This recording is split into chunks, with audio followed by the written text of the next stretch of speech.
Bismillahirrahmanirrahim. Alhamdulillah alladzi 'allamal Qur'an khalaqal insana 'allamahul bayan. Salatu wassalamu ala sayyidi waladi adnan wa ala alihi wa ashabihi wa atba'ihi alladzina jahadu fi sabili rahman, amma ba'd. Yang terhormat ketua dan pengurus Majelis Ta'lim Khairun Nisa, hadirat ibu-ibu yang dimuliakan Allah dan dirahmati Allah SWT. Yang terhormat tim pembawa acara. Pagi ini kita bersyukur dengan rahmat Allah dapat kembali hadir bermuajahah di Masjid Raya Bintaro Jaya. Saya mengajak ibu-ibu lebih dahulu memanjatkan doa. Yang pertama, semoga bapak ibu-ibu yang hadir dalam majelis Quran pagi ini beserta keluarga di rumah, semoga selalu dalam perlindungan Allah Subhanahu wa Ta'ala. Diberi kesehatan, keimanan, ketakwaan, keberkahan, kemajuan, kebahagiaan lahir batin, dijauhkan dari wabah, penyakit, malapetaka, teror, kejahatan, dan lain-lain. Yang kedua, kita berdoa buat keluarga besar Khairun Nisa, keluarga ibu semua, keluarga kita semua yang hari ini sedang sakit. Kita doakan Allah angkat penyakitnya, Allah kembalikan kesehatannya, sehingga dapat kembali aktif sebagaimana sedia kala. Khusus yang kedua ini, kita doakan guru kita, Ustadz Khalisuddin Yusha, yang sedang sakit parah. Kita doakan semoga Ustadz Khalisuddin Yusha diberikan kesembuhan dan bisa kembali aktif di masyarakat menyampaikan ilmu-ilmunya. Yang ketiga, kita tidak lupa berdoa untuk orang tua kita, suami, anak yang telah berpulang ke rahmatullah.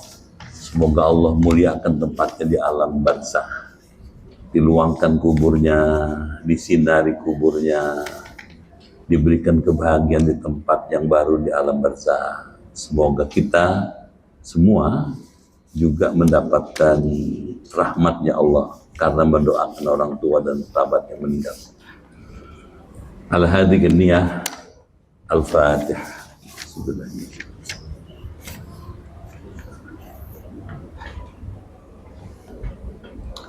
Bismillahirrahmanirrahim. Ya Fatahu ya Alim, iftah abwaba qulubina binuri ma'rifatik wa akhrij alaina min zulumatil jahli wal wahmi ila nuril fahmi wal ilmi waftah alaina abwaba ilmika kama fatahtaha ala anbiyaika wa ulamaika al mutaqaddimin al mutaakhirin wanshur alaina rahmataka ya dzal jalali wal ikram. Allahumma sallimna wa sallim dinana wa sallim ahlana wa auladana wa dhurriyyatana wa sallim jama'atana wa bil khusus jama'ah Khairun Nisa min afati dunya wal akhirah wa la tasruf waqtan naza' imanana wa la tusallit alaina man la yakhafuka wa la yarhamuna warzuqna khairai dunya wal akhirah innaka ala kulli syai'in qadir. Allahumma inna nas'aluka shifaan ajilan wa sihatan tamman lana wa la siyama keluarga besar Khairun Nisa. Isfi'na ya syafi, isfi'hum ya syafi, isfi'hu ya syafi Ustadz Khalisuddin Yusha. La shifaa illa shifauka ya Allah, shifaan la yugadiru saqaman. Rabbana wafiqna waghfir lana wa liwalidina wa liman lahu haqqun alaina wa li jami'il muslimina wal muslimat wal mu'minina wal mu'minat al ahya'i minhum wal amwat. Rabbana atina fid dunya hasanah wa fil akhirati hasanah wa qina adzabannar. Walhamdulillahi rabbil alamin. Ibu sekalian, pagi ini kita bersyukur dengan rahmat Allah dapat kembali bertemu. Saya menyampaikan ucapan terima kasih dan penghargaan yang tinggi pada ibu-ibu yang dengan tulus, serius, sungguh-sungguh belajar Al-Quran. Saya berdoa kepada Allah, semoga ibu-ibu yang hadir beserta keluarga ibu di rumah, Allah masukkan ke dalam surga. Diberi badan yang sehat, umur yang panjang, iman yang kuat, ibadah yang giat, rezeki yang mengalir terus-menerus, keluarga yang bahagia, keluarga yang sakinah, anak yang saleh, suami yang cinta pada ibu, dan kita bisa meraih husnul khatimah. Ucapan selamat juga pada ibu-ibu yang dengan sukses kemarin telah melaksanakan Idul Adha, penyembelihan kurban dengan selamat dan berhasil. Saya doakan ini amal soleh yang sangat baik buat kita semua. Tahun depan mesti lebih maju lagi. Sekarang sapinya berapa nih? Nggak tahu. Kambingnya berapa nggak tahu. Tahun depan mesti meningkat. Kita memang mesti berkorban. Masih banyak orang yang susah. Masih banyak orang tiap hari nggak makan daging. Nah, mereka kalau dikasih daging, dikasih bantuan, senang, dan doanya itu sangat diperhatikan Allah. Baik, hari ini kita akan melanjutkan kajian tafsir surat Al-Ma'arij yang diminta kepada saya sekali ngajar 20 ayat, 24 sampai 44. Saya bilang bisa aja 20 ayat sekali ngajar, cuman kalau 20 ayat sekali ngajar, ibu nanti dapat cuman pinggir-pinggirnya aja, kulitnya aja, nggak dalam. Jadi belajar tafsir itu bukan kepengen cepet khatam, tapi pengen ngerti isinya tafsir, isinya Quran, bisa mengamalkan. Itu ke situ maksudnya. Jadi kalau cuma pengen khatam, ya bukan tafsir namanya, tahsinul qiraah. Hah? Nggak kedengeran? Mesti teriak ya? Saya malah, bukan. Saya kalau ngomong teriak, saya khawatir ibu tersinggung. Ini nganggap saya bolot semua nih Ustaz. Jadi saya ngomongnya gini pelan-pelan aja. Ya, saya menganggap ini sudah cukup sopan gitu. Ternyata kurang kedengeran belakang ya. Baik, ibu sekalian, kita akan coba bahas kalau bisa hari ini sampai ini dulu ya. Kalau nggak cukup, kalau masih kepengen nambah dan waktu cukup, kita tambah lagi. Baik, Suratul Ma'arij ayat 24 sampai seterusnya. Ini dibicarakan dua hal, sifat orang beriman dan balasan untuk mereka. Bagaimana sifat orang beriman itu? Pertanyaan, buat apa ngaji gini? Kalau ibu tahu sifat manusia, maka ibu akan memposisikan diri ibu kemana? Kalau ibu mengenal diri kita, kita akan mengenal Allah. Nah, orang beriman cirinya kayak apa? Kalau orang beriman cirinya kita tahu, kita akan diarahkan ke sana. Nanti balasannya pasti. Balasannya apa? Di dunia seperti apa, di akhirat seperti apa? Kita lihat sekarang. Belajar Quran, belajar yang pasti. Karena Allah menjamin, dzalikal kitabul la raiba fihi hudal lil muttaqin. Inilah kitab suci Al-Quran yang tidak ada keraguan di dalamnya, diturunkan menjadi petunjuk bagi orang bertakwa. Jadi panduan. Kenapa dipandu? Karena manusia itu lahir nggak ngerti baca, nggak ngerti tulis, nggak tahu arah. Kemana mesti hidup ini ditujukan? Nah, dipandu begini loh caranya, begini loh bentuknya, begini prakteknya. Kalau ibu dibimbing Allah, dipandu, ibu akan selamat sampai ke tujuan. Itu gunanya. Kita lihat lagi, tadi ada Quran, sekarang ada Raudhah untuk mengingatkan kita ada Rasulullah. Jadi samping belajar tafsir juga kita merujuk pada hadis Nabi. Biasa dibaca ya. Lupa saya. Dibaca ya. Siapa mau baca? Silakan baca dulu deh. A'udzu billahi minasyaitonir rajim. Bismillahirrahmanirrahim. Walladzina fi amwalihim haqqun ma'lum lis-sa'ili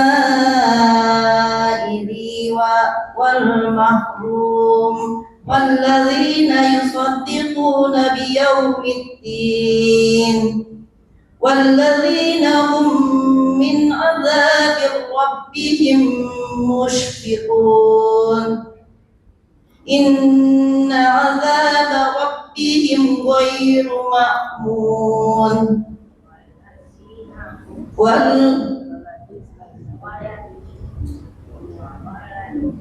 والذين هم لفروجهم حافظون إلا على أزواجهم أو ما ملكت أيمانهم فإنهم غير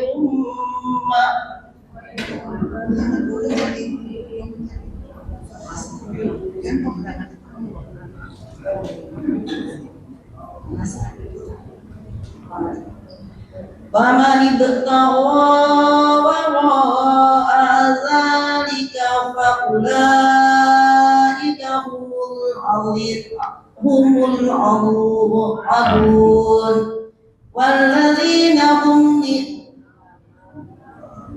والذين هم لأماناتهم وعهدهم راعون والذين هم بشهاداتهم قائمون والذين هم على صلاتهم يحافظون أولئك في جنات مكرمون فما للذين كفروا قبلك مهطعين عن اليمين وعن الشمال عزين أيطمع كل امرئ منهم أن يدخل جنة نعيم كلا إنا خلقناهم مما يعلمون فلا أقسم برب المشارق والمغارب إنا لقادرون على أن نبدل خيرا منهم وما نحن بمسبوقين فذرهم يخوضوا ويلعبوا حتى يلاقوا يومهم الذي يوعدون يوم يخرجون من الأجداث سراعا كأنهم إلى نصب يوفدون خاشعة أبصارهم ترهقهم ذلة ذلك اليوم الذي كانوا يوعدون Sadaqallahul azim. Ya, terima kasih. Kita sudah mendengarkan dengan seksama, dengan baik surah Al-Ma'arij ayat 24 sampai 44. Apa maknanya? Seperti apa pahamnya? Bagaimana prakteknya akan kita kaji pagi ini. Tadi sudah di awal diberitahu bahwa mengkaji surat Al-Ma'arij 24 sampai 40 akan mendapatkan dua informasi penting. Apa itu? Sifat-sifat yang melekat orang beriman. Jadi orang beriman itu kalau kita tahu kayak apa sifatnya. Kalau kita sudah tahu, kita sudah termasuk beriman belum? Gitu. Jadi gunanya gitu. Jadi kita tahu siapa diri kita. Kalau kita sudah beriman, mau kemana? Kita akan menjadikan hidup ini ladang untuk beramal soleh. Tujuannya apa? Ridhonya Allah. Nah, sekarang ayat pertama. A'udzubillahi minasyaitonirrajim. Walladzina, orang beriman adalah orang-orang fi amwalihim, yang di dalam hartanya, baik bergerak maupun tidak bergerak, hakun maklum, ada hak orang lain yang tertentu. Di dalam harta ibu ada hak orang lain gitu, yang tertentu. Berapa tertentunya? 2,5%. Gitu. Buat siapa yang 2,5% itu? Lis-sa'ili wal mahrum, buat orang yang miskin, hidupnya susah, mau minta. Wal mahrum, ada orang yang butuh tapi nggak mau minta. Jadi orang miskin itu ada dua macam. Miskin yang terang-terangan, kalau butuh minta langsung. Saya punya duit, bantu saya. Gitu. Tapi ada orang miskin yang butuhnya banyak, tapi nggak mau ngomong. Siapa contohnya? Nabi punya sahabat di Madinah, Ahlus Suffah namanya. Ada Abu Hurairah, ada Bilal, ada Suhaib Ar-Rumi, ada banyak yang lain. Mereka tinggal di Suffah. Kalau ini Masjid Nabawi, ada ruangan khusus buat mereka. Nah, mereka ini siang malam, kalau malam sholat tahajud, kalau siang puasa sunnah, menghafal Quran. Hidupnya dijamin, ditanggung oleh orang kaya di Madinah. Mereka butuh uang tapi nggak mau ngomong, nggak sampai hati ngomong, keluar ini ngomong. Nah, yang begini ini kalau dikasih, ya Allah, seneng gitu. Ya, jadi kita lihat sekarang, kita tetap pakai ini biar ada ibu, ada catatannya.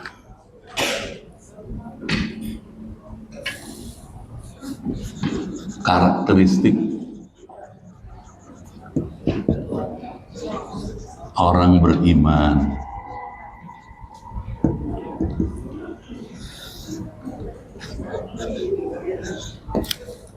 Karakteristik itu sifat yang melekat pada diri orang beriman, nempel, melekat pada diri setiap orang beriman.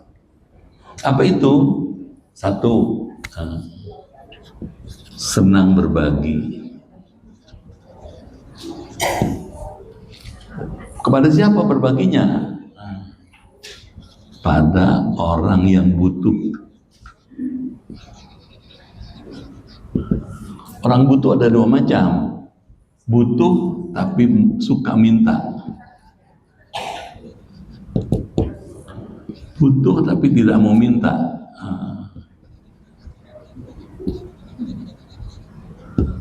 Ibu kalau ketemu orang model begini, ibu pilih yang ini, diduluin. Dia butuh tapi nggak mau minta dia. Dia butuh tapi nggak mau terang-terangan. Kalau ketemu macam ini, kasih. Dan dia lebih dekat pada Allah timbang yang ini. Ibu suka berbagi. Saya pernah ke Amerika Serikat. Dulu ada Bill Gates, belum dengar ya? Sampai sekarang masih hidup. Dia punya Microsoft, kaya. Waktu ditanya, apa sih ciri kebahagiaan Anda? Saya baru bahagia, kata dia, kalau saya mendermakan dana saya buat yayasan, foundation, buat anak-anak yatim, buat orang-orang miskin. Di situ bahagia saya. Jadi bukan profit perusahaan saya yang bikin saya bahagia, tapi saya bahagia kalau uang saya transfer ke sana, ke sana, ke sana. Itu orang beriman sebetulnya, mestinya. Siapa tuh? Orang Herunisa. Diambil alih sama mereka. Jadi kita lihat tafsirnya. Imam Ibnu Katsir dalam tafsir menjelaskan bahwa ayat ini Maknanya, pada harta mereka terdapat bagian yang tertetapkan bagi orang-orang yang membutuhkan. Sudah dijelaskan dalam ayat serupa pada surah Ad-Dariyat. Mereka senang berbagi pada mereka yang miskin. Ibu tahu orang miskin di Indonesia? Jumlahnya 23,85 juta orang miskin.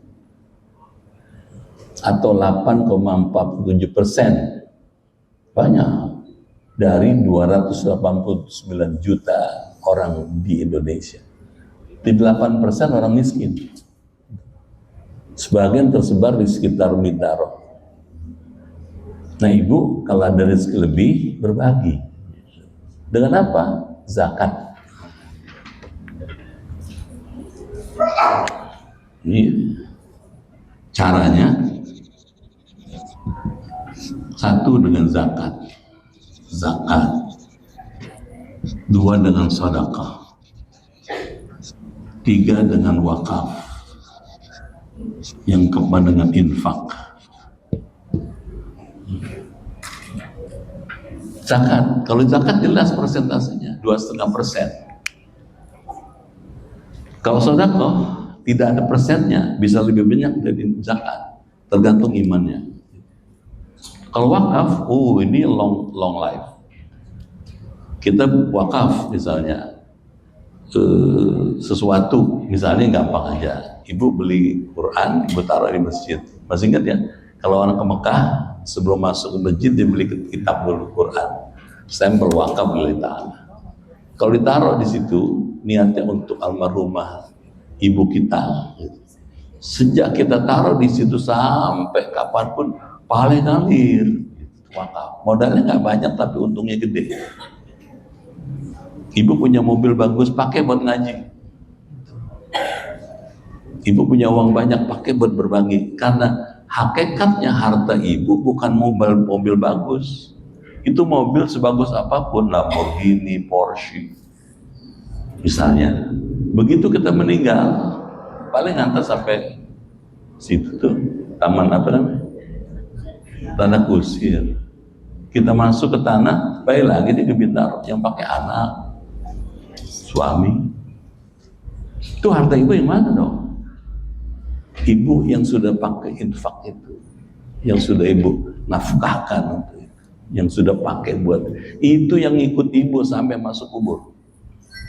Makanya orang beriman senang berbagi, senang memberi. Karena dia tahu itu yang nemenin saya. Rumah bagus seperti apapun, seperti istana, nggak ikut. Yang ikut kita itu, yang bilang siapa? Nabi. Yudbiul maitu salatah. Orang meninggal itu yang nganter 3. Ahluhu, keluarganya. Keluarga, kerabat, tandai tolan, teman, sejawat, tetangga. Wa maluhu, hartanya, mobilnya, uangnya nganter. Wa amaluhu, amalnya yang nganter. Dari 3 ini, yang tidak ikut 2, keluarganya pulang.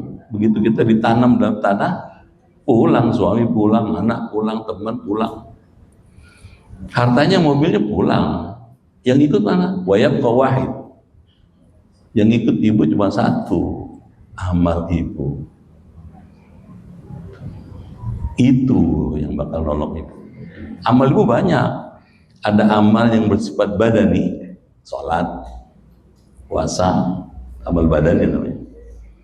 Ada amal mali, amal harta. Itu tadi, yang ikut ibu itu. Zakat, sedekah, berbagi, memberi. Itu yang ikut. Yang lain nggak ngikut ibu. Makanya orang beriman senang berbagi, senang memberi. Dia bahagia kalau disebut. Senang bisa ngasih orang. Jelas ibu? Diam aja. Kalau orang pel-pel, susah hidupnya bu. Makin banyak duitnya, makin pelit dia, rugi dia. Umurnya habis, nggak ada bekal.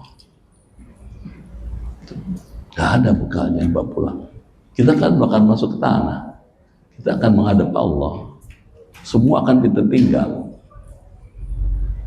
Yang menikmati nggak pernah capek. Jadi gitu, suka berbagi ini. Sekarang yang kedua, ayat berikutnya. Siapa orang beriman? Walladzina yusaddiquna biyaumiddin. Orang yang yakin, percaya ada hari pembalasan. Pertanyaan, buat apa nih begini-begini? Kalau orang percaya ada hari pembalasan, orang akan berusaha beramal soleh. Supaya nanti waktu masuk hari kiamat dibalas dengan kebaikan yang banyak. Jadi orientasinya adalah mencetak kebaikan, mencetak amal soleh. Hidup ini beramal. Amal soleh banyak, Ibu. Sholat amal soleh, ngurus suami amal soleh, ngurus anak amal soleh, ngurus rumah tangga ibu amal soleh, ngaji amal soleh. Jadi orientasi berpikirnya adalah mencetak kebaikan, mencetak kebaikan. Jangan sampai satu detik umur kita dipakai buat maksiat, rugi dong, Bu. Umur habis nggak ada prestasi, malah dosa.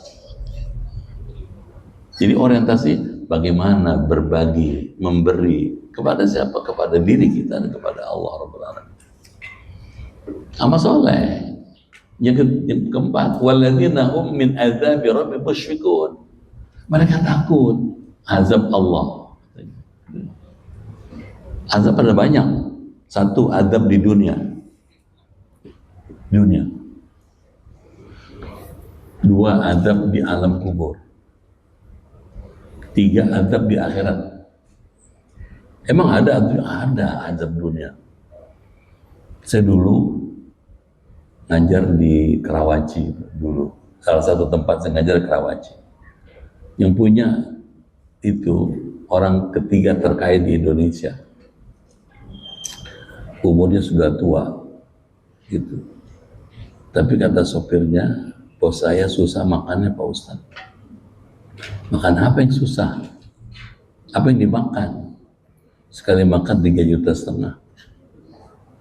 Makan apa 3,5 juta? 3 juta sarang burung walet. 500.000 kapsul 10, satu kapsul 50.000. Yang bayar kami nih Ustaz, sopir, tuh sekretarisnya. Buat dia uang segitu satu kali makan nggak ada masalah. Sekali makan 3 kali. Yang bikin tidak nyaman apa? Orang itu nggak pernah mau pergi bareng sama istri, sama anak, sama cucu, nggak mau. Kenapa nggak mau? Sebenarnya kan enak jalan-jalan sama keluarga. Dia takut kalau naik pesawatnya jatuh, pas pesawat meledak, siapa yang ngurus harta saya, perusahaan saya banyak. Kalau naik mobil tabrakan, takut mati semua. Dan mati saya mendingan saya dong. Ya. Makan-makan yang biasa masih mau saya. Yang murah-murah. Makan jalan sama keluarga masih mau. Karena saya yakin. Kenapa? Gak nyaman. Ini nggak boleh, itu nggak boleh. Duitnya banyak buat, tapi ini nggak boleh makan, nggak boleh makan. Karena enak juga itu di dunia. Di alam kubur lebih berat lagi, Bu. Orang kalau masuk kubur ada 2 pilihannya, senang, susah. Kata Nabi, imma fin ni'mah wa imma fin adab. Kalau senang, begitu masuk kubur ditanya dengan baik, lancar jawabannya, Allah jadikan kuburnya taman surga. Taman surga, Ibu. Tapi kalau nggak bisa jawab, nggak tahu, dijadikan kuburnya hufrah min hufarin nar. Kan ada doanya kan? Kalau orang meninggal, Allahumma ij'al qabrahu raudhatan min riyadhil jinan. Ada kan? Wala taj'al qabrahu hufratan min hufarin nar. Ya Allah, jadikanlah kubur orang ini yang meninggal ini taman surga. Jangan kau jadikan kuburnya lubang-lubang neraka. Oh, terkosong, soro. Ada orang Jawa sini, orang Sumatera semua ya. Saya enak ibu, kita sendirian di sono. Anak nggak tahu, suami nggak tahu. Siapa itu tolong siapa? Takut dia. Kalau takut, dia jaga diri jangan sampai masuk kubur sengsara. Beramal soleh. Waladina orang-orang seperti ini, orang-orang yang alladzina amanu wa amilus salih, beriman beramal soleh. Jadi kita lihat tafsir. Kata Ibnu Katsir, mereka yakin pada hari pembalasan. Dia percaya hari dihisab di hari kiamat. Katanya mereka beramal soleh dengan tekun, dengan tulus, senang dia beramal soleh karena tahu bakal dibalas. Tidak ada satupun orang yang dari orang-orang yang memahami perintah Allah yang merasa aman dari azab Allah, takut gitu. Nah sampai di sini bagus ibu kalau baca doa habis sholat, Allahumma ajirni minan nar. Ada nggak? Kalau beramai-ramai dengan suami dengan Allahumma ajirna minan nar. Ya Allah jauhkan kami dari api neraka ya Allah. Jauhkan kami dari azab kubur. Nabi Muhammad ibu, kalau habis fil alamina innaka hamidum majid kan udah boleh salam. Nabi nggak langsung salam, baca dulu Allahumma inni a'udzubika min adzabin nar wa min fitnatil qabri wa min fitnatil masih dajjal wa min adzabi jahannam. Gitu minta ibu. Jadi itu, jangan sampai masuk neraka. Jadi yang kedua sekarang, orang yang beriman itu cirinya apa?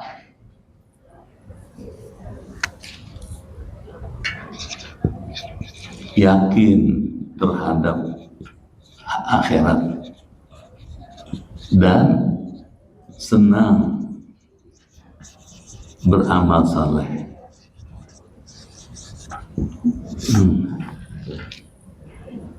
Senang beramal saleh. Kenapa amal saleh? Apa sih amal saleh?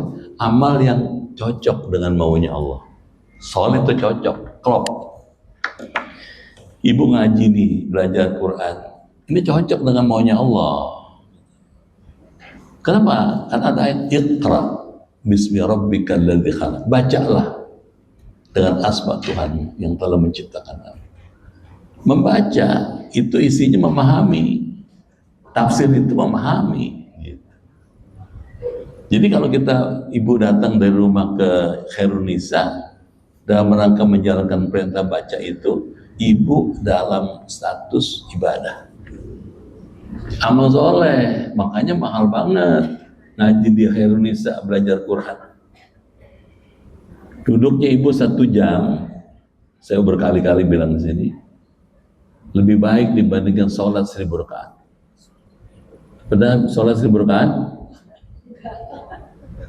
yang nyautin cuma 1. Semalaman ibu nggak kelar tuh 1000 rakaat.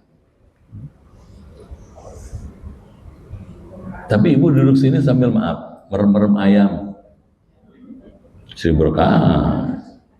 Sama dengan nengokin orang sakit 1000 orang.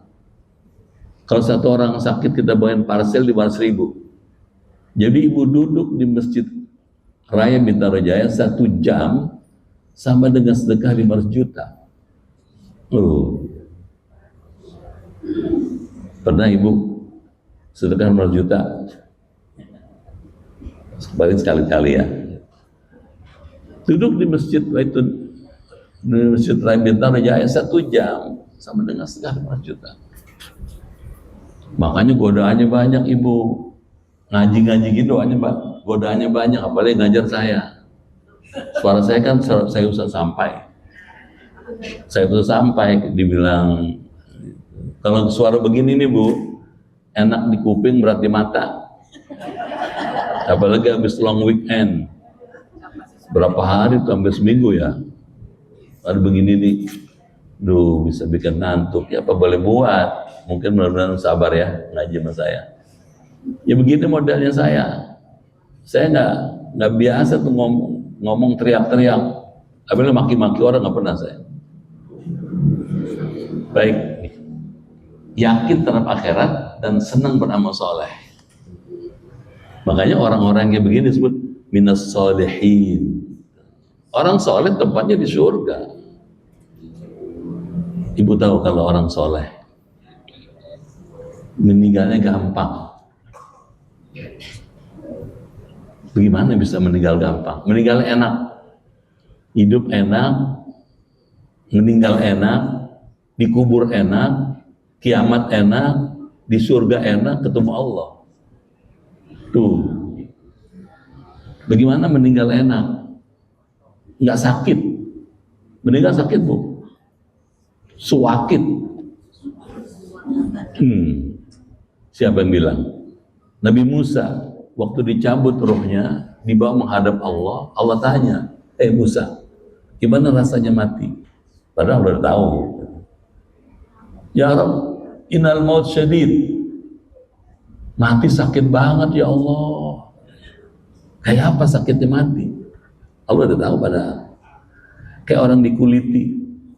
Atau dikuliti. Kayak sapi kemarin, dikuliti kan? Kalau sudah ada kulitnya, tempelin besi panas. Sakit. Suaka. Nah, tapi kalau orang rajin beramal soleh, dimudahkan Allah. Orang kalau mau meninggal, itu yang turun 3 malaikat. Satu malaikat yang membawa baki. Baki itu nampan untuk tempat roh berdiri sama tegaknya. Yang kedua malaikat rahmat, karena yang meninggal orang soleh. Orang ini lagi sekaratnya itu didatangi oleh malaikat rahmat. Allah takhafu, jangan takut katanya. Wala tahzanu, jangan khawatir. Apa yang bakal kamu hadapi setelah ini, kami yang bantu, kami yang bela. Apa yang kamu tinggal, suamimu, anakmu, hartamu, kami ngurus.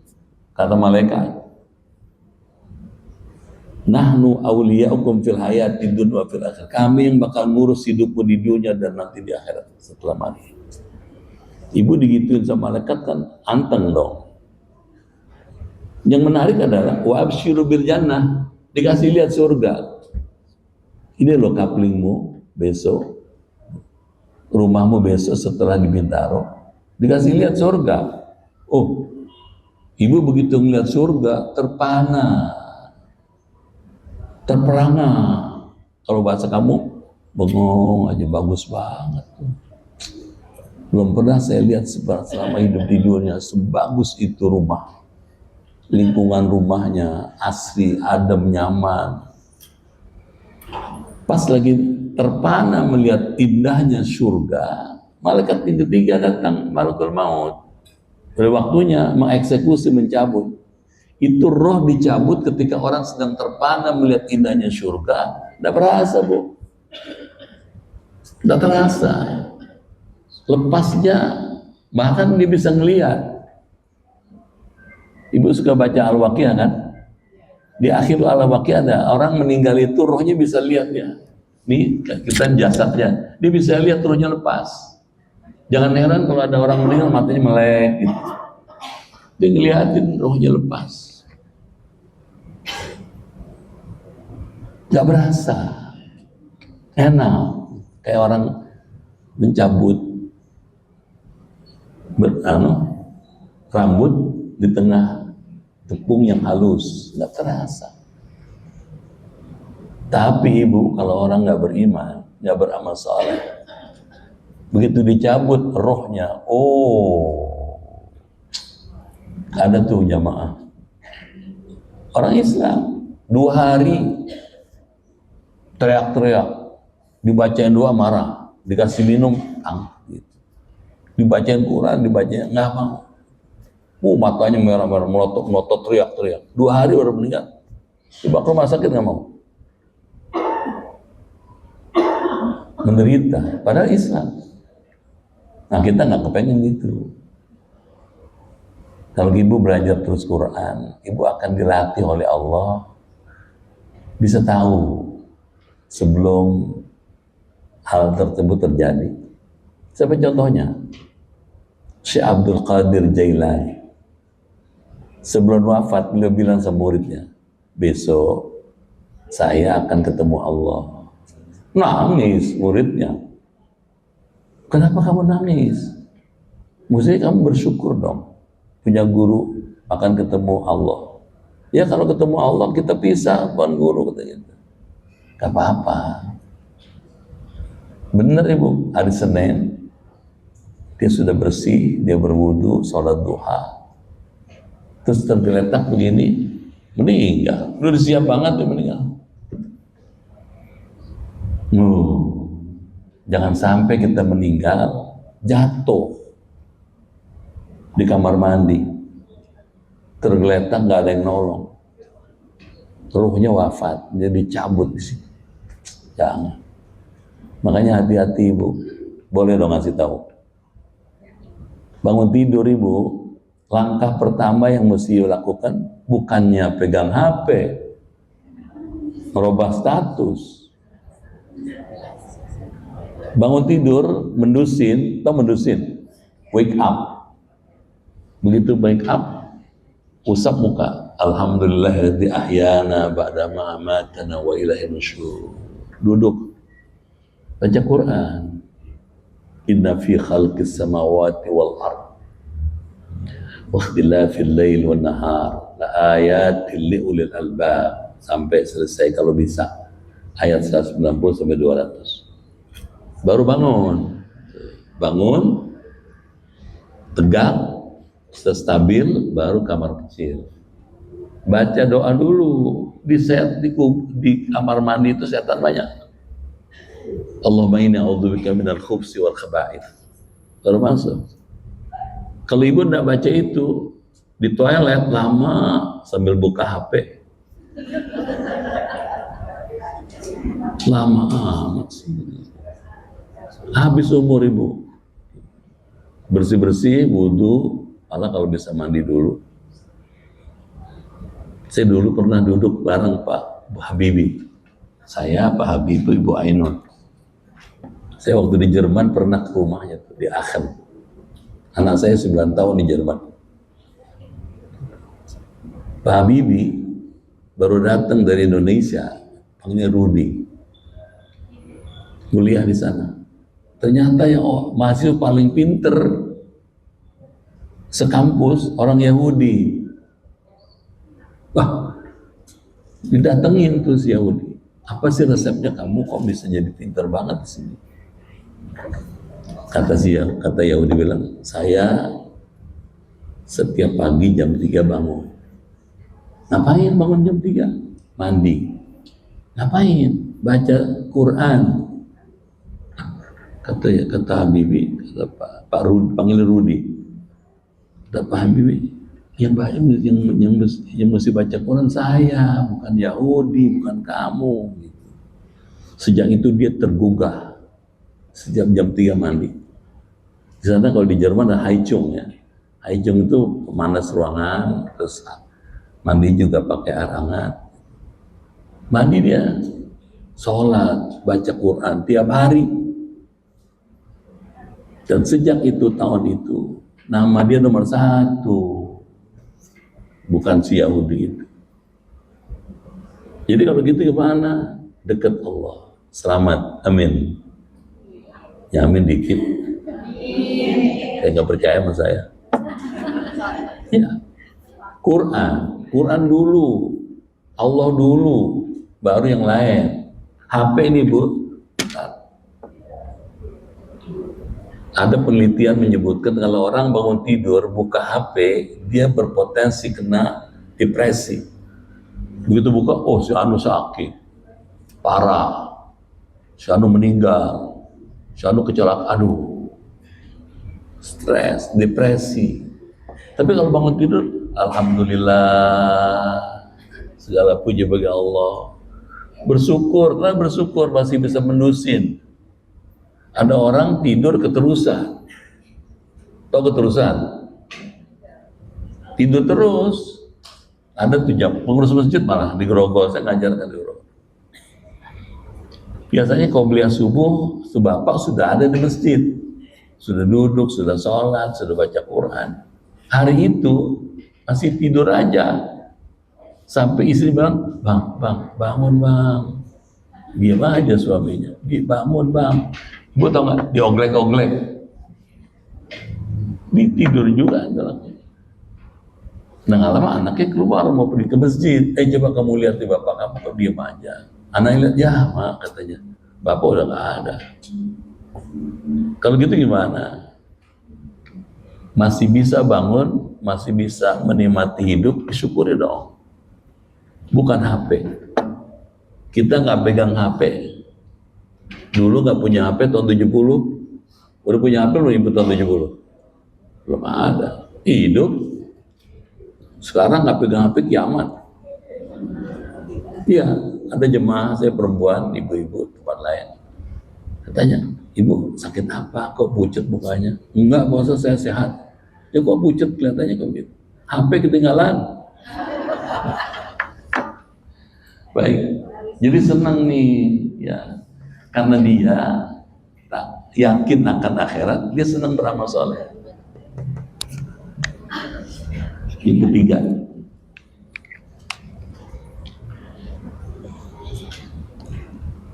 inna azab rabbihim ghairu ma'mun. Sesungguhnya azab Tuhan mereka tidak ada seorang pun yang merasa aman. Bu, kalau azab Allah sudah datang, nggak ada yang merasa aman, nggak ada yang tenang, takut bu. Jangan yang baca macam-macam, ya kan? Kita dikasih sakit sedikit aja, nggak enak hidup. Kaki yang biasanya napak enak, tiba-tiba ada sesuatu yang menancap di nggak nyaman. Itu baru sedikit. Nanti di akhirat lebih berat lagi adabnya. Takut, nggak ada yang aman. Waladina hum li furujihim hafizun. Orang-orang yang seperti ini, orang yang menjaga kehormatan dirinya. Kalau itu menjaga kemaluannya. Kita lihat tafsirnya. Orang yang beriman cirinya apa? Suka menjaga kehormatan dirinya dari hal-hal yang diharamkan dan meletakkannya tidak pada yang diizinkan Allah. Sifat ini yang membedakan manusia dari hewan. Ibu lihat, apa bedanya manusia dengan sapi? Sapi nggak punya malu dia. Kemana-mana nggak pakai baju.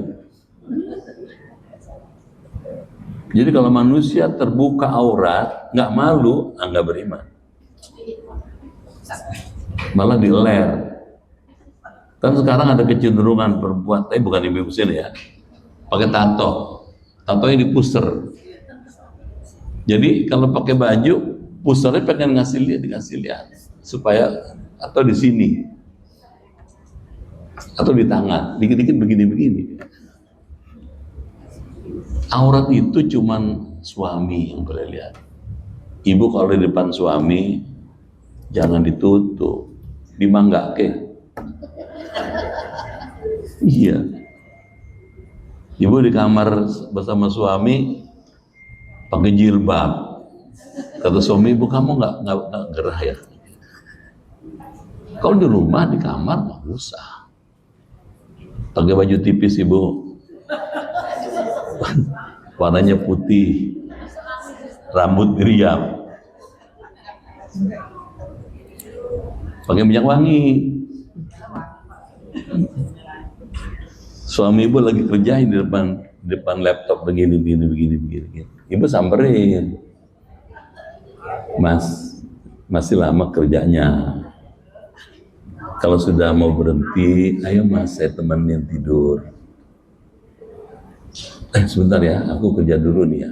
Gini Mas, saya mohon izin, mau tidur duluan. Kalau Mas perlu saya ini pegang remote.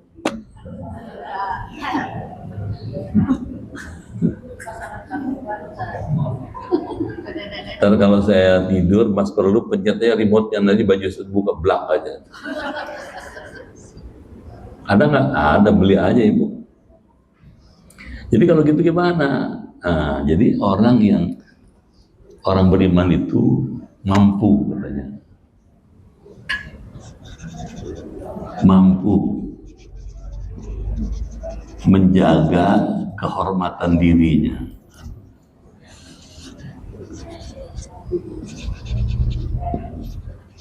Apanya? Auratnya. Jaga kehormatan. Martabat ibu di situ kelihatan. Kalau ada tamu laki-laki mau datang ke rumah ibu, bukan suami, bukan saudara kerabat, bukan adik, bukan kakak, bukan orang tua, tolak. Maaf, saya tidak bersedia menerima Anda. Karena suami saya nggak ada tempat. Jangan malah ngobrol 2 jam. Nggak boleh. Jaga tuh. Siapa? Saya milik suami saya. Jadi kalau gitu gimana?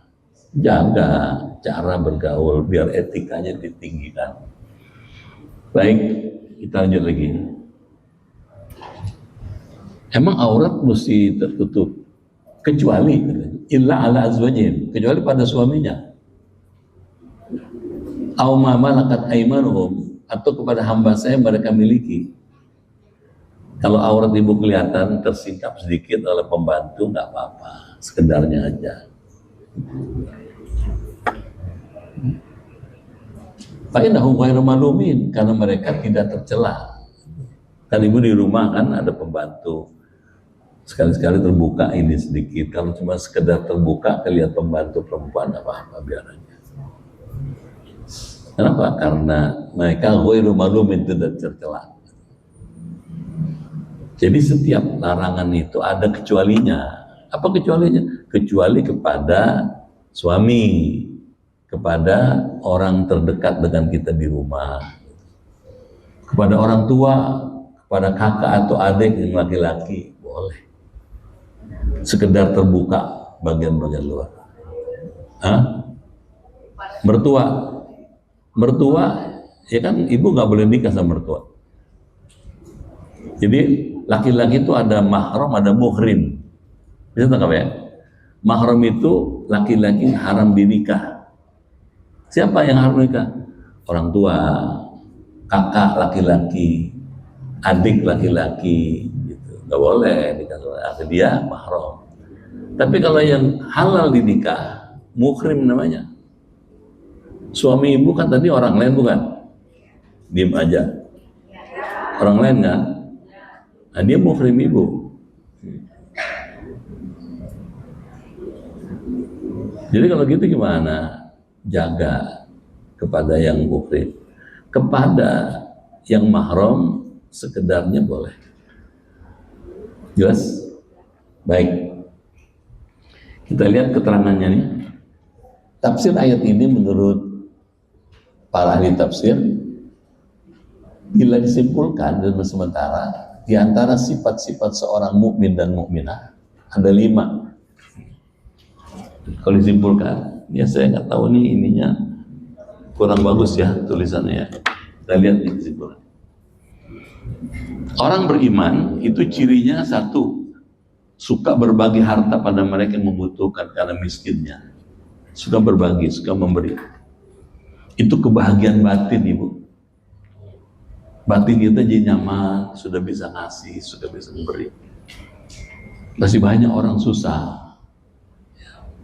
Mungkin ada saudara kita tinggal di dusun, di kampung, yang jarang lihat hidup senang. Kita suka berbagi, kirim, transfer, gitu. Ya siapa saja. Gitu. Bagi kitanya. Yang kedua, membenarkan hari kiamat. Akibatnya apa? Senang beramal soleh. Senang dia beramal soleh karena percaya kiamat. Karena ada di awal soal Baqarah. Walladzina yu'minuna bima unzila ilaika wa ma unzila min qablik wabil. Orang bertakwa adalah orang yang beriman pada kitab suci yang diturunkan Allah kepada Nabi Muhammad, Quran. Wa bima unzil ilaika, kepada kitab suci sebelum Quran, Taurat, Zabur, Injil. Yang terakhir, wabil akhirati yuqinun, yakin sama akhirat. Karena yakin sama akhirat mau beramal soleh. Orang macam Abu Jahal, nggak percaya akhirat. Kata Abu Jahal, orang sudah mati selesai. Faktanya nggak pernah ada orang mati hidup lagi. Salah tuh Abu Jahal.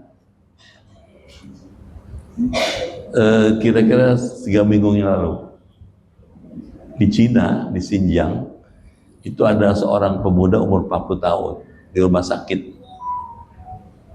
Ya. Kalau di rumah sakit, kalau di jantung kan suka ada gini ya, di layarnya ada gini-gini kan.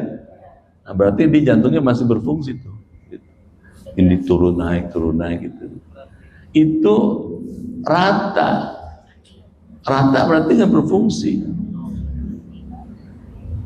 Dia apa-apain dia terus gini rata aja.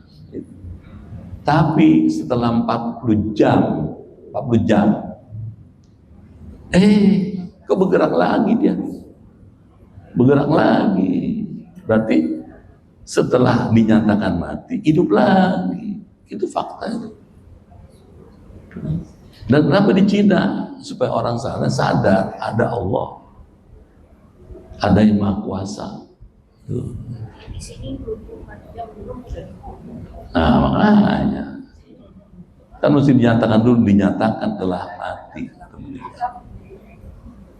Dengar ya? Jadi kalau gitu gimana? Kalau dikatakan Abu Jahal orang hidup nggak bakal orang mati nggak bisa hidup lagi, keliru dia. Contoh, Nabi Ibrahim lagi jalan di Baitul Maqdis, Yerusalem. Jalan, banyak tuh kerangka-kerangka, tulang-tulang belulang manusia tergeletak di jalan, di lapangan.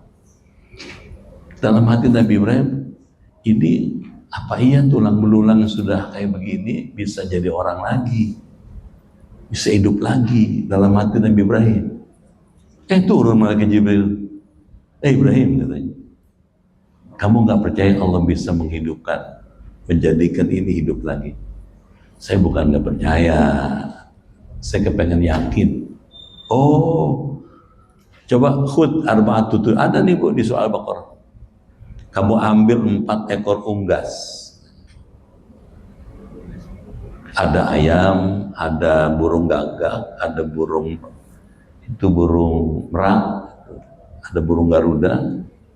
Ambil, sembelih, udah sembelih, cacak, cacak tau nggak? Di cincang, ya balungnya, darahnya, kemudian bulunya, aduk jadi satu. Udah, ambil sebagian, taruh di gunung sana. Ambil lagi, taruh gunung sana. Ambil, taruh gunung. Udah, habis, panggil satu-satu. Ya dik ta'ali, hei ayam ke sini. Tiba-tiba dengan kuasa Allah, itu ayam yang sudah jadi adonan ya, ceruk, jadi satu, tiba dilihat di depan Nabi Ibrahim. Hei burung merak, ceruk, hidup lagi seperti sebelum dia dicacak-cacak. Nabi Ibrahim yakin Allah bisa menghidupkan. Jadi hidup setelah mati itu bukan ilusi. Life after death is the real. Setuju? Diam aja. Pasti kita bakal hidup lagi setelah mati. Ngapain hidupin lagi? Kenapa dimatikan orang? Supaya ada sirkulasi. Kenapa? Karena kalau orang beriman mati itu dia mengharap, senang dia. Kalau orang beriman, mati itu nikmat. Tadi itu ceritanya. Dia akan menikmati meninggal yang enak. Jadi nggak takut. Dan dia, kalau dalam perspektif ilmu tasawuf dan tafsir, meninggal itu adalah tajdidul hayah, proses pembaharuan. Waktu dia masih hidup sini, kita diberati oleh badan, jadi ruh nggak bisa mobile, Akibatnya apa? Terganggu mobilitasnya. Apa? Kolesterol, asam urat, asam lambung, hipertensi, itu bikin berat. Begitu meninggal, rohnya udah lasa kemana aja dia. Emang ngaji-ngaji mati nggak enak nih. Tapi nggak apa-apa. Ya. Kalau nggak diginin nggak ingat ibu. Jadi orang mukmin itu karena amalnya dia mengharap gitu. Gak apa-apa. Orang hidup pasti mati, asal matinya enak. Amin. Aminnya pelan. Kalau pengen mati enak, ikutin Quran. Ya. Ibu tahu orang sebelum mati itu gini bu.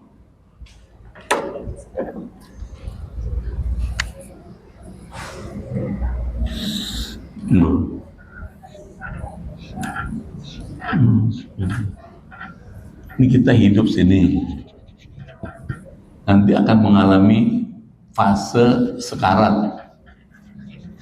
Sekarat. Ini kritis ibu. Sekaratul maut itu kritis ibu. Sekarat itu bisa cepat, bisa lambat, bisa lama. Sekarat bisa sekejap, tapi bisa 9 tahun. Tuh, sekarang 9 tahun. Perdana Menteri Israel yang dulu. 9 tahun baru mati. Dibilang hidup, nggak ada tanda-tanda hidup. Dibilang mati, nggak ada tanda-tanda mati. Sekarat nih, lama. Dan di sini ibu sedang menghadapi kesulitan. Sulit. Apa sulitnya? Ketika orang dalam keadaan sekaratul maut, dia dihadapkan oleh pilihan. Ada syaitan yang wujudnya persis seperti bapak kita. Datang ke sini. Ada syaitan yang wujud persis seperti ibu kita. Terus si bapak bilang, kalau kau anak yang soleha, ikut bapak nak jadi Yahudi. Gimana? Si ibu kita bilang, kalau kamu anak yang soleha, ikut ibu nak jadi Nasrani. Hah? Sendirian ibu. Suami nggak tahu, anak nggak tahu. Kita sendiri ngadepin dia. Kalau ibu nggak punya ketahanan iman, hanyo. Kalau bilang iya, habis bu. Pernah sholat, pernah haji, pernah ibadah, habis semua. Jadi kalau gitu gimana? Di situ perlu ketahanan iman. Bagaimana menyelamatkannya? Dengan nih, kalau ibu punya kemandirian, ibu mesti mandiri ini. Itu ketika ibu dihadapkan dua syaitan yang bentuknya seperti ayah ibu kita, jawabannya cuma satu, la ilaha. Oh, lari dia bu, acir. Kenapa? Ini orang nggak bisa ditipu. Selamat ibu. Kalau ibu bisa mengucapkan la ilaha illallah di sini, itu yang disebut Nabi, man kana akhiru kalami la ilaha dakhala jannah. Siapa orang yang akhir kalamnya, akhir ucapannya la ilaha illallah, masuk surga. Selamat dari gangguan setan. Baru setelah ini ada nazak. Nazak itu dicabut, proses dicabut ruhnya. Kalau ibu nggak mandiri, makanya sampai di sini kalau boleh disarankan, ibu jangan suka lupa tiap hari mengamalkan itu. Satu, istighfar 100 kali, udah kan? Diam aja. 100 kali, astagfirullahaladzim, astagfirullahaladzim, astagfirullahaladzim. Udah? Kalimat tauhid, la ilaha illallah, la ilaha illallah, la ilaha illallah, 100 kali. Sendiri aja. Buat ketahanan kita. Siapa tahu nanti malam setan datang, kita udah siap. Siapa tahu nanti siang dia datang, kita udah siap. La ilaha illallah. Jadi mesti mandiri. Itu gunanya tuh kalimat tauhid itu. Siap. Allah aja Tuhan saya. Jelas? Nah, Ibu sekalian, ada juga cara kedua, intervensi. Oh ini dia, ini ada masalah. Tahu ya? Intervensi.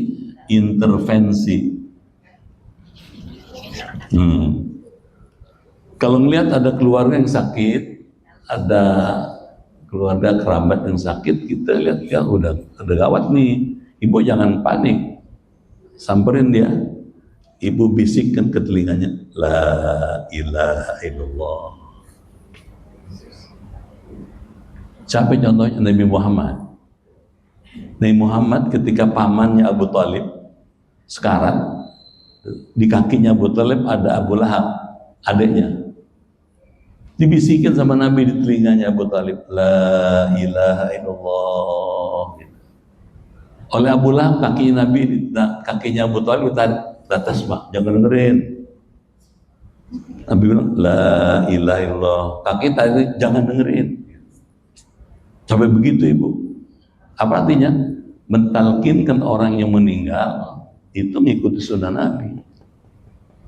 Ada hadis, ada lakinu mautakum la ilaha illallah. Itu nolong, cara mengintervensi supaya dia bisa ngejawab gangguan setan di sini.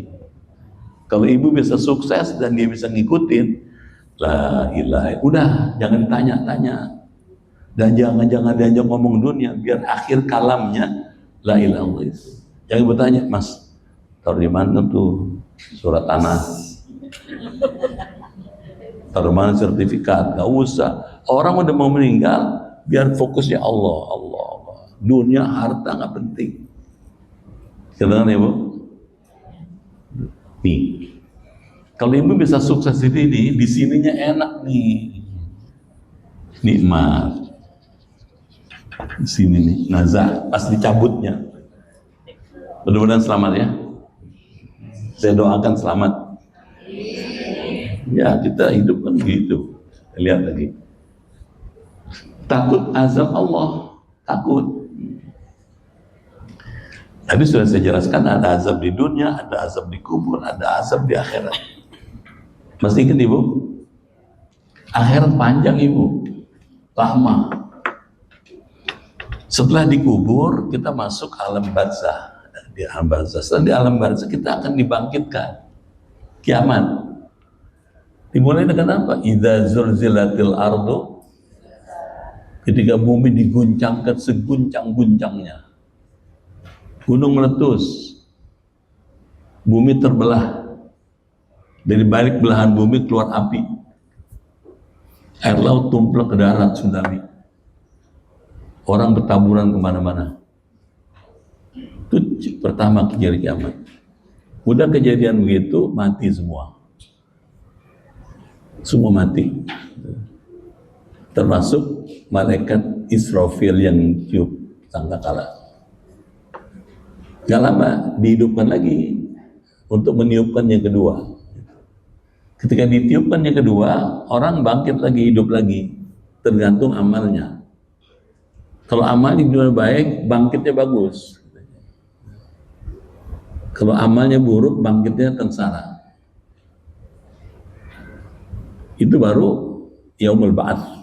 Sudah yaumul ba'ats, yaumul mahsyar, dikumpulkan. Ibu bayangin, orang dari zaman Nabi Adam sampai kiamat dikumpul jadi satu. Sekarang 8 miliar penduduk dunia, belum yang dulu-dulu, belum yang akan datang. Mungkin puluhan miliar, ratusan miliar. Kumpul jadi satu, kayak apa sulitnya? Belum lagi sudah mahsyar, yaumul hisab wal mizan, ditimbang, dihitung. Orang sekian ratus miliar dihitung, ditimbang. Udah selesai, masih lama tuh. Siratal mustaqim, sirat. Ibu tahu sirat ya? Itu bukan rata gini ibu, nanjak 1000 tahun, lurus 1000 tahun, turun 1000 tahun. Lewat siratal 3000 tahun ibu. Duh. Kata Rasulullah, ada orang yang lewat di siratal mustaqim kalbartil khatib, seperti kilat menyambar, cepat kayak kilat. 3000 tahun itu cepat aja dia sampai. Orang pertama yang lewat Siratal Mustaqim selamat di ujung Nabi Muhammad. Sampai di ujung sana Nabi berdiri baca kitab Riyadhus Shalihin. Nabi baca doa, Allahumma sallim ummati, ya Allah selamatkan umatku. Allahumma sallim, selamatkan umatku. Terus pas Nabi Muhammad baca selamatkan umatku, orang Khairun Nisa lewat. Selamat. Kayaknya sih selamat semua nih. Di situ gunanya cinta Rasul. Di situ gunanya salawat. Di situ gunanya mengikuti contoh Nabi. Mau tidur, mau niru-niru Nabi. Amin. Setuju nggak? Ada orang yang lewat di Siratul Mustaqim karihil asif, seperti angin yang berhembus. Angin berhembus lebih lambat. Ada yang kalfartis sabik, seperti orang naik kuda balap, lebih lambat lagi. Ada orang lewat Siratul Mustaqim kalmashi, seperti orang jalan kaki. 3000 tahun jalan kaki kapan nyampenya? Dan yang keempat, yang kelima, orang yang lewat Siratul Mustaqim beringsut-ingsut, ngesot kalau bahasa kampung. Oh, ditanya sama mereka, kenapa kamu lambat sekali, katanya. Dibandingkan yang lain udah nyampe dong. Kata si yang jalan yang ngesot, karena kami dulu waktu di dunia suka melambat-lambatkan amal. Udah ajan, baru juga ajan, ntar aja lah. Zuhur kan jam 12 kurang 5 menit ya misalnya, baru juga azan, ntar jam 2, jam 2 seperempat baru azan. Oh jangan ibu, kita nggak tahu umur kita kapan selesai. Jangan-jangan 12:30 datang malaikat. Kalau ibu tunda, bahaya ibu. Isya, lagi asik nonton atau lagi ngobrol, tiba-tiba azan Isya. Pilihan yang paling pas sholatnya Isya. Udah selesai baru lanjutin ngomong. Kedengeran ibu? Ada hadis lagi. Kata Rasulullah, nanti di hari kiamat, wajah manusia itu sinarnya berbeda-beda. Ada orang yang wajahnya kal kawakib, seperti sinar bintang. Ibu tahu bintang ya? Biar terang gelap. Ditanya mereka, apa amal kamu di dunia? Sehingga wajah kamu kayak begitu, terang gelap. Kata yang orang ditanya, jawab, kunna natawaddu ba'dal adzan. Kami dulu waktu di dunia punya kebiasaan berwudu setelah azan lewat. Tapi ada orang di hari kiamat wajahnya kal qamar, seperti bulan. Mana terang bulan sama bintang, mana terang?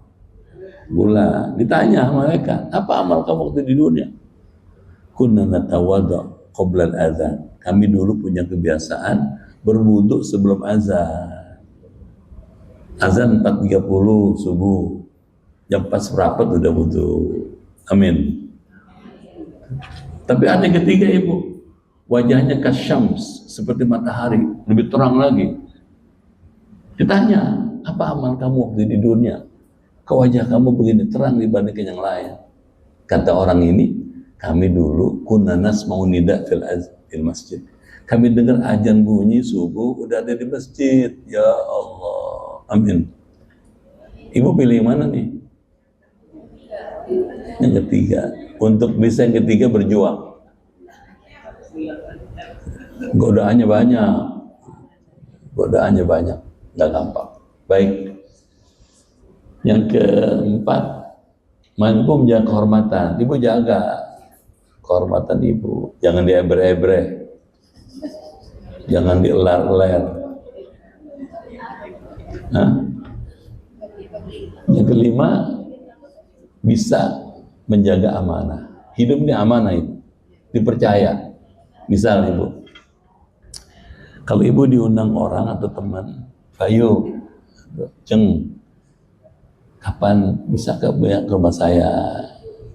Kamis besok saya mau bikin selamatan. Mohon bisa hadir ya. Insya Allah, kata ibu. Ditungguin sampai malam nggak datang tuh ibu. Oh, mungkin ada halangan. Diundang lagi 2 kali. Mohon bisa hadir Bu, nanti Ahad kami bikin acara di rumah. Insya Allah. Ditunggu sampai kelar acara nggak datang juga. Diundang 3 kali. Mohon bisa hadir di tempat saya. Kali ini kami harap benar bisa hadir. Insya Allah. Oh, Pak Tib nggak datang dia. Saya bilang insya Allah nggak datang. Padahal insya Allah itu lebih besar kemungkinan datangnya dibandingkan enggak. Jadi jaga amanah. Amin. Ya Rabbal. Kalau emang nggak bisa datang bilang, mohon maaf, pada jam yang sama, kebetulan saya ada acara yang bersamaan di tempat lain, ada kegiatan lain, saya mohon izin nggak bisa hadir. Udah. Kalau begitu pasti. Jelas? Baik. Sampai sini dulu ya. Mudah-mudahan ada manfaatnya nih. Ya, sampai ayat ke 31. Ya minta maaf lah ya. Cuma 7 apa 8 ayat, tapi ceritanya banyak. 20 ayat cuma dibaca doang. Ibu nggak dapat apa-apa. Baik. Ada pertanyaan? Ibu-ibu, sekarang seksi pertanyaan. Ada yang mau bertanya? Silakan. Ya.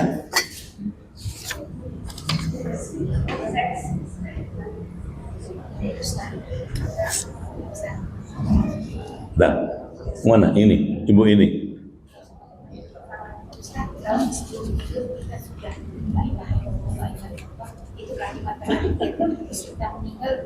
Itu terakhir. Ya, ya.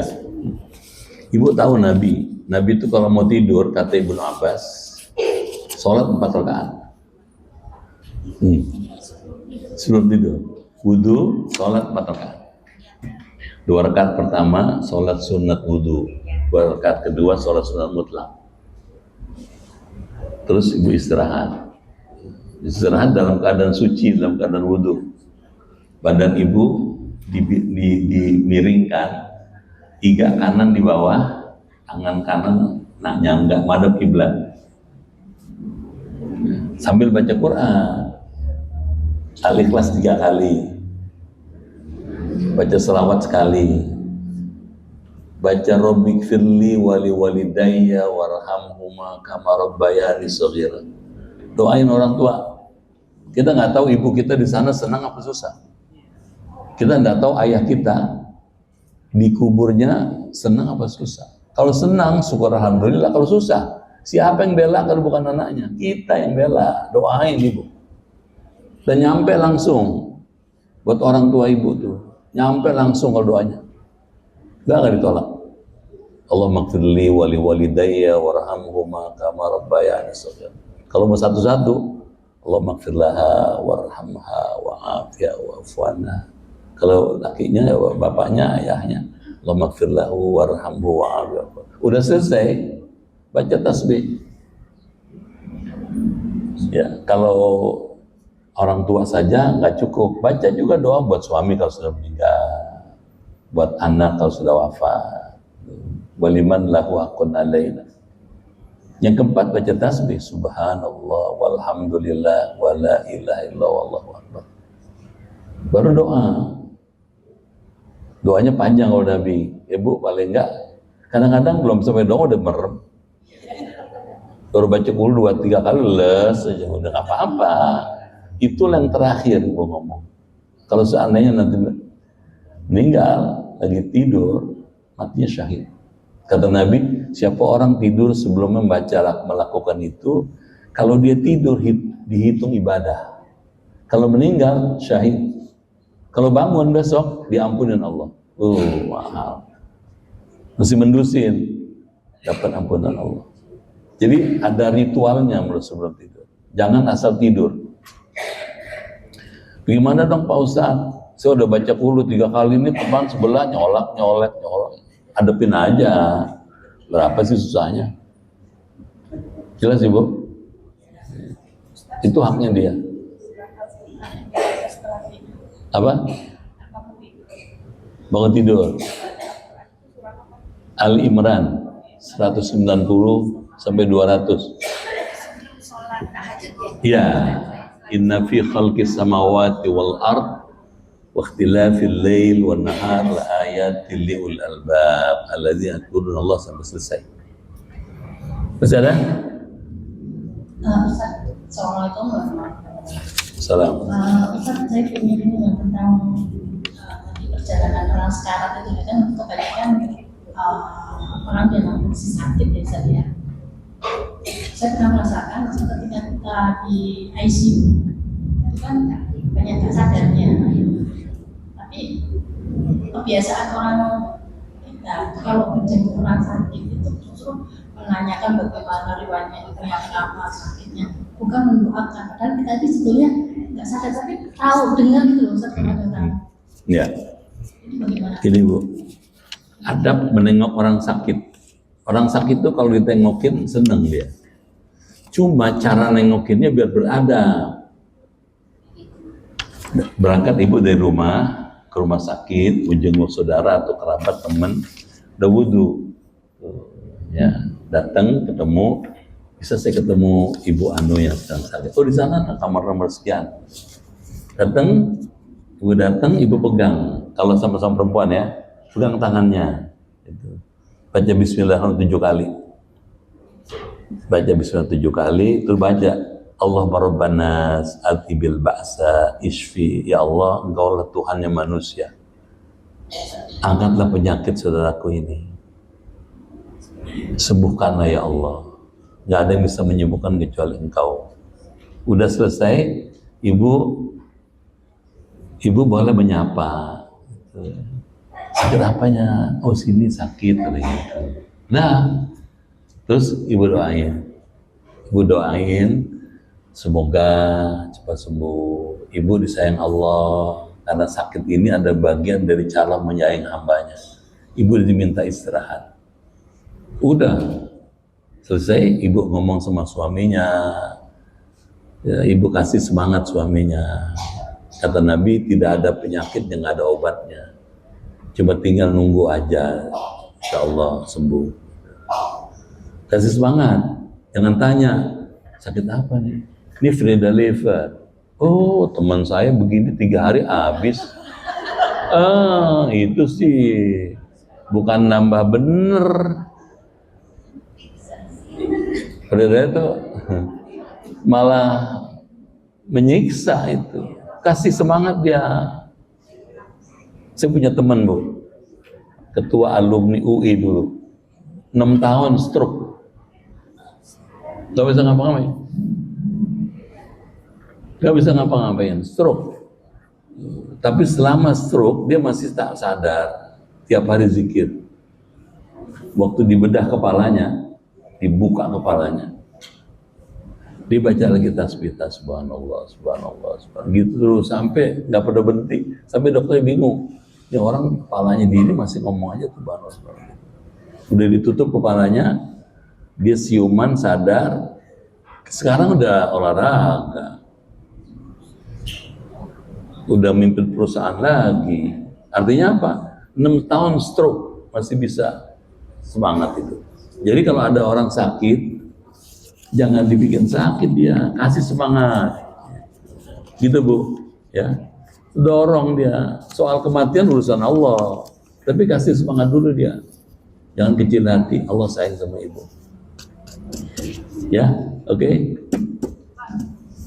Ya, Assalamualaikum warahmatullahi wabarakatuh. Assalamualaikum. Izin bertanya Ustaz. Ya. Pertanyaan pertama tentang dilema subuh.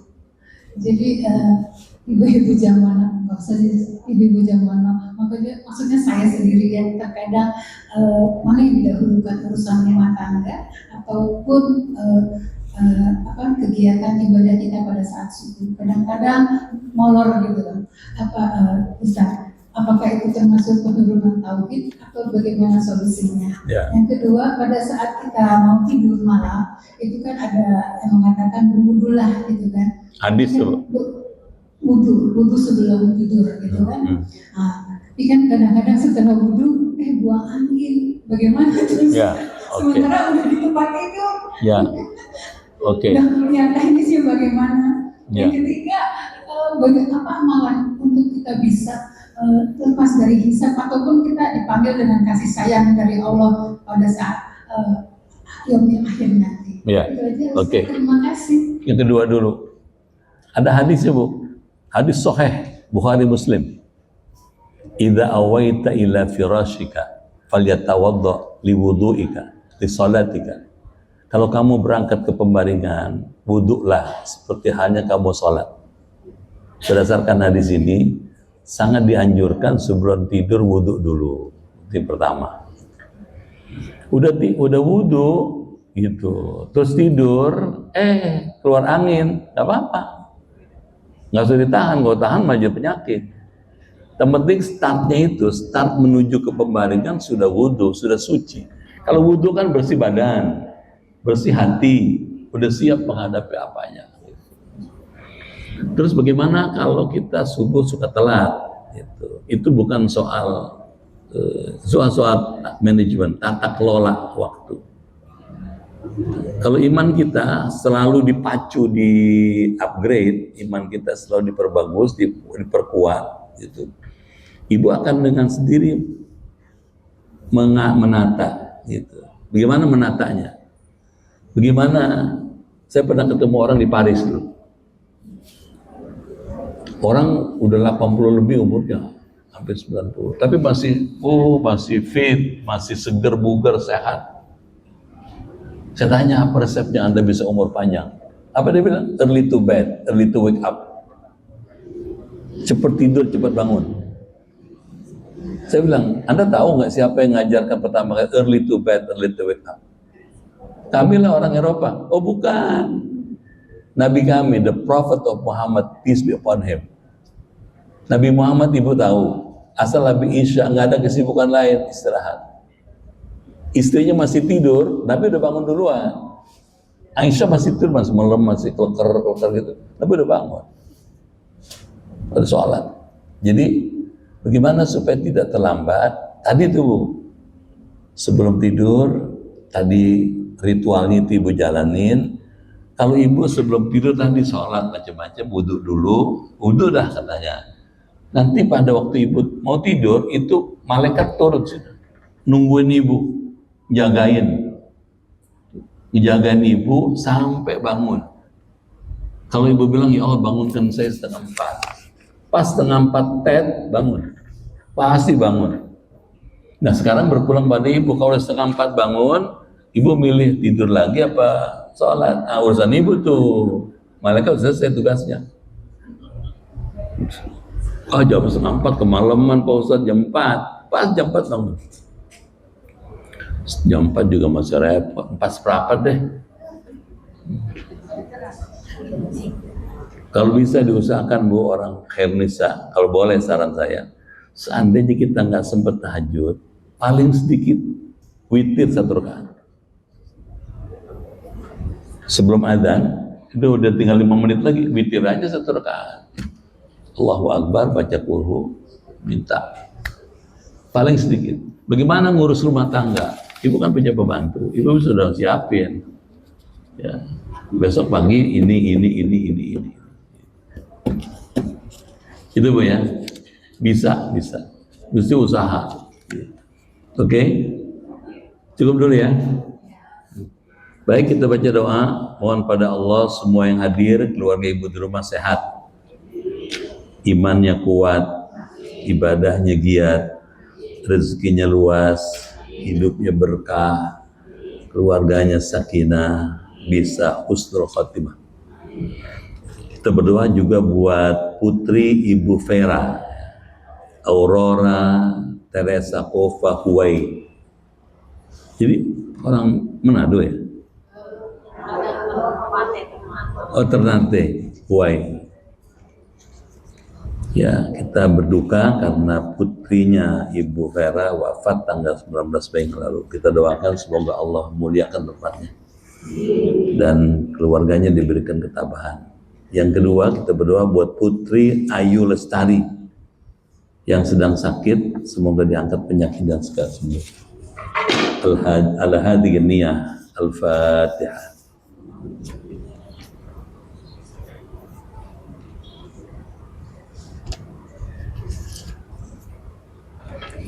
Bismillahirrahmanirrahim. Alhamdulillahi Rabbil Alamin. Hamdan kathiran tayyiban mubarakan fih. Hamdan yuwafi ni'amahu wa yukafi'u mazidah. Ya Rabbana lakal hamdu wa lakal syukru kama yanbaghi li jalali wajhikal karim wa 'azimi sultanik. Allahumma inna nas'aluka imanan kamilan wa yaqinan sadiqan wa rizqan wasi'an wa qalban khashi'an wa lisanan dhakiran wa badanan sabiran wal afwa indal hisab wa najata minan nar. Allahumma khtim lana bi husnil khatimah wa la takhtim alaina bi su'il khatimah. Allahumma inna nas'aluka shifaan ajilan wa sihhatan tamman lana wa la siyama jama'a khairun nisa wa bil khusus Putri Ayu Lestari. Isfi'na ya syafi, isfi'ha ya syafi, anta syafi la shifa'a illa shifa'uka ya Allah, shifa'an la yughadiru saqaman. Allahumma ighfir lana wa li walidina wa liman lahu haqqun alaina wa li jami'il muslimina wal muslimat wal mu'minina wal mu'minat al ahya'i minhum wal amwat.